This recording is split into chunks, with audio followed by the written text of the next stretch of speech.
กราบสวัสดีFCทั้งช่องของสงกรานต์นะคะมื้อนี้จะมีแนวทาง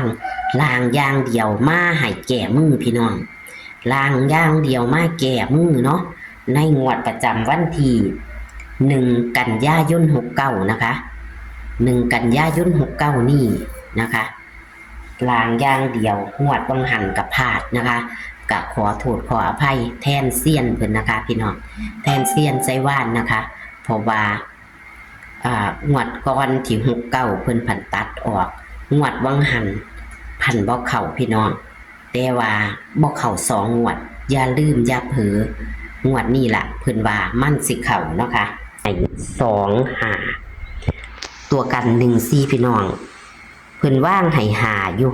หลักคือหลัก10ก็คือ2แต่ว่ามา15เนาะพี่น้องเนาะ15615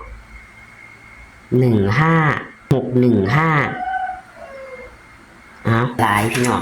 หมดขึ้นเฮียนบ่เศร้าค่ะหมดอันนี้บ่ย่านช็อกงวดนี้งวดประจำวันที่1กันยายน69เพิ่นจะแก้มือให้นะคะพี่น้องกะอย่าเผลออย่าพลาดค่ะก็เป็นกำลังใจโดยการกดไลค์กดแชร์ให้ในเด้อค่ะตำล่าวของเพิ่นกะเข้าดีค่ะเข้า2มือซ้อนแล้วค่ะของเซียนไซว่านนะคะเข้า2มือซ้อนแล้วพี่น้องอย่าถิ่มอย่าปาเด้อค่ะพี่น้องกะอยากให้ค่าน้ำชากาแฟเพิ่นกะทักไปหาเพิ่นได้เพราะว่าขึ้นเบอร์โทรเพิ่นให้ตลอดนะคะแต่ว่าเลขลับเพิ่นกะรอจักหน่อยค่ะเลขลับเดียวจักหน่อยนะคะก็จะมานะคะเลขลับแม่บ้านและก็เลขเพื่อนให้มานะคะคลิปนี้ในมื้อนี้เข้ากะไปฟังเสียงสัมภาษณ์นิดๆน้อยๆจากเซียนใจว่านเพิ่นเบาๆหลายเด้อค่ะเพิ่นเบาน้อยๆนะคะเซียนใจว่านเบาๆหลายนะคะงวดวันที่1กันยายน69เพิ่นจะให้เป็นตัวใดรับชมรับฟังกันได้เลยค่ะ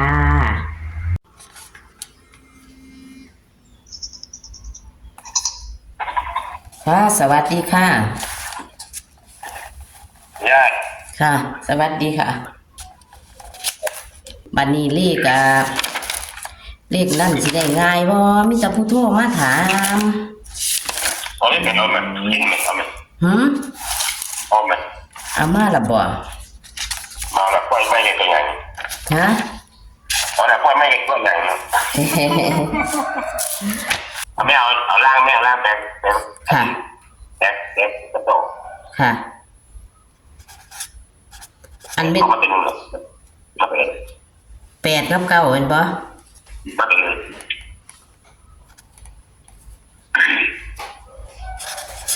8กับ9มาตัวอันตัววิ่งแม่นบ่นี่บ่แม่นเนี่ยตัวยักษ์นั่นแหละมันมาเป็น8กับ9ดูตรงวิ่งแม่ไม่รู้วิ่งของเด็ก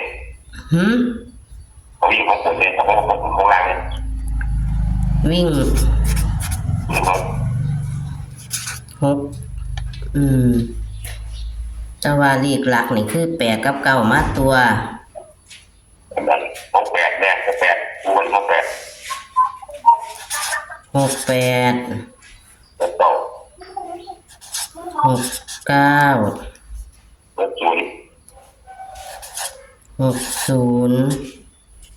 อย่างเขาแปะมันมาแต่เด่นเนี่ยแล้วตัวนี่นักเล่นเขาเล่นเขาแปะเขาเก่ามาแต่ดึงละสองคูเนี่ยมาแต่เด่น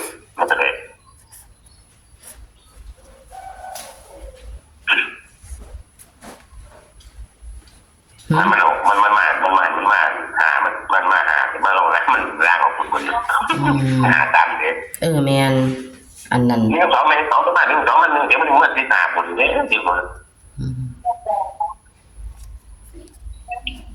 ข้าเจ้าโทรมาอยู่โอ้ยลางสื่อบักหลายว่าซั่นว่าข้าเจ้าว่าโอ้ยแก้มือให้ใหม่ในเด้อว่าซั่นยิงว่าผิดธรรมดามันก็เข้ามาก็เลยว่ามันเข้ามาตั้งมันก็ตอนมาก็3งวดแล้วเนาะสำหรับ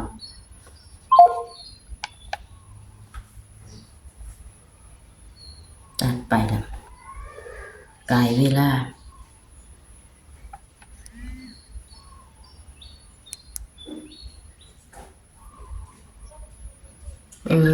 กายเวลาได้ตัดเนาะอันนี้ล่างอย่างเดียวไม่ต้องกลับนี่เนาะนี่เนาะให้เพิ่นฝ่าเอาไปเสี่ยงเขาแปลว่าเขาแม่จริง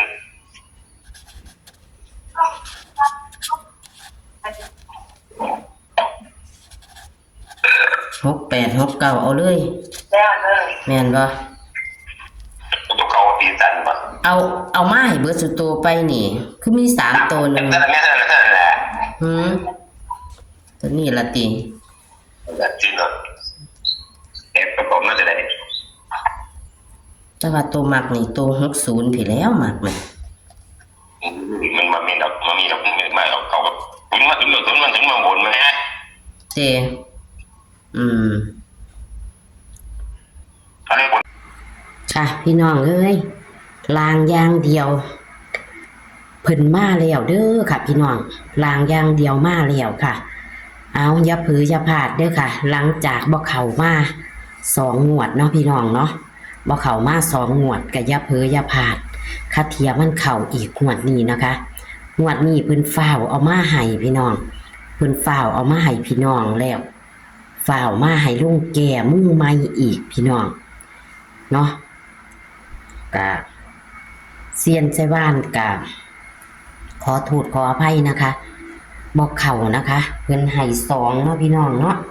เงินไห่2ผันมา1เนาะพี่น้องมา1แล้วเพิ่นไห่ตัวกัน14ผันออก1หาเนาะผันขึ้นแต้มพี่น้องเอ้ยเอาอย่าถิ่มอย่าป่าเด้อค่ะ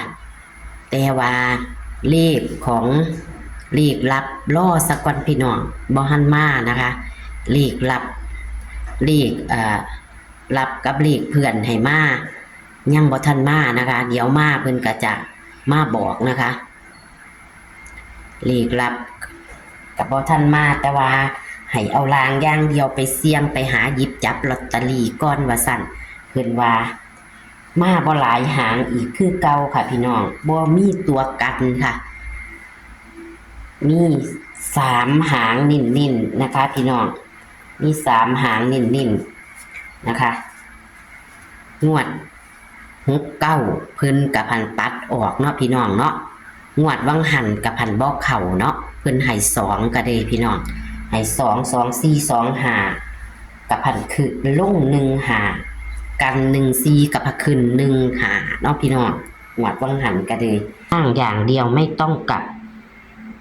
มันก็เข้ามา3 งวดแล้วเนาะ3 งวดแล้วมาหาเฮามันก็เลยมาหลุด2 งวดนะคะพี่น้องเอางวดนี้เพิ่นว่าขอแจมือให้เนาะ